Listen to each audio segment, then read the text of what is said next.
اچھا پھر ہماری ماشاءاللہ کمیٹیاں بھی سارے کے سارے مفتی اعظم پاکستان، کوئی امام اعظم ابو حنیفہ کا جانشین، کوئی امام شافعی کا جھوٹا پینے والا، یہ سارے کے سارے جمع ہوتے ہیں۔ وہ کہتے ہیں کہ چلیں جی قاری صاحب ذرا 2 رکعت نماز پڑھائیں، ہم نے اندازہ کرنا ہے کہ آپ کو رکھا جائے یا نہ رکھا جائے۔ اب آپ خود سوچئے کہ جو شخص اس نیت سے کھڑا ہو جائے کہ یہ میرا امتحان ہے کہ مجھے رکھا ہے، وہ اللہ کے لیے نماز پڑھائے گا؟ آپ نے تو اس کو ریاکاری پہ مبتلا کر دیا، حرام اور گناہ کبیرہ ہے۔ 2 رکعت نماز اس طرح پڑھائے اگر وہ کہ دکھانا چاہے کہ میں کتنی اچھی قرات کر رہا ہوں، تو یہ تو حرام اور گناہ کبیرہ ہے، اور جو اس کو گناہ کبیرہ پہ مجبور کر رہا ہے وہ بھی گناہ کبیرہ کا مرتکب ہوگا۔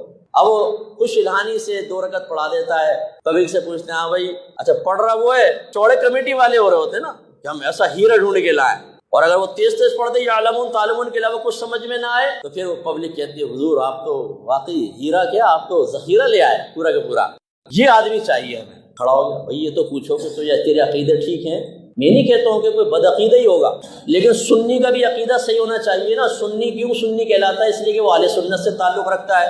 اہل سنت کیوں کہتے ہیں؟ اس لیے کہ اس کے عقائد اہل سنت والے ہیں۔ اب عقیدہ پتہ نہ ہو، ہے اہل سنت والا، بھائی تو نے اہل سنت والا ہوا کیسے؟ پہلے عقیدہ تو سیکھ لے، عقیدہ سیکھا نہیں ہوا۔ اسی طرح احکام شرعیہ عملیہ پوچھیں اس سے، وضو کا طریقہ پوچھیے تھوڑا بہت، اس کے بارے میں کویسچن کریں، غسل کے بارے میں کریں، نماز کے مفسدات کے بارے میں پوچھے، سجدہ سہو کیسے لازم ہوتا ہے، لقمہ کہاں لیا جائے گا اور کہاں نماز فاسد کر دے گا، 2-4 کویسچن تو ہونا۔ مجھے اچھی طرح یاد ہے میں ماحول میں نہیں آیا تھا اس زمانے، وہ عالم نہیں بنا تھا لیکن دینی ماحول میں تھا، ایک مسجد میں تھا، میں درس دیتا تھا۔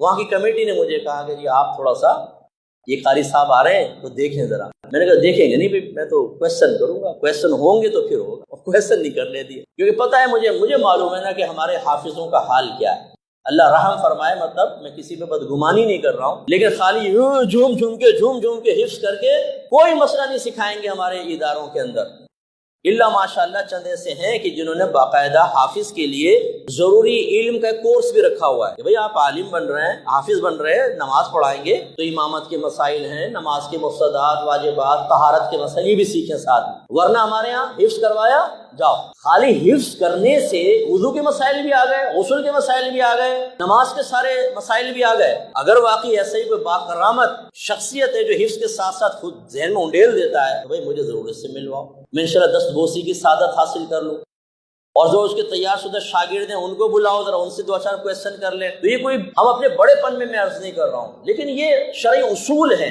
کیسے ایک آدمی کھڑا ہو سکتا ہے جس کو مسائل ہی معلوم نہ ہو؟ حضرت عمر فاروق رضی اللہ تعالیٰ عنہ تو جب امیر المومنین بنے تو بازار میں درہ لے کے جاتے تھے اور فرماتے تھے جس کو بیوع کے مسائل یعنی خرید و فروخت کے مسائل نہیں آتے وہ ہمارے بازار کے قریب بھی نہ آئے۔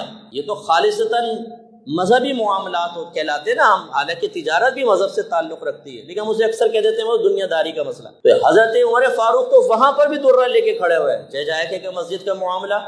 حضرت علی کرم اللہ وجہہ الکریم امیر المومنین تھے، مسجد میں گئے تو ایک شخص واز کر رہا تھا، آپ نے اس کو روکا اور فرمایا کہ تجھے ناسخ و منسوخ کا علم ہے؟ یعنی کون سی آیت کس حکم کو منسوخ کر رہی ہے، کون سی حدیث؟ نے کہا نہیں۔ فرمایا نکل جا ہماری مسجد سے، تو واز کرنے کے قابل نہیں۔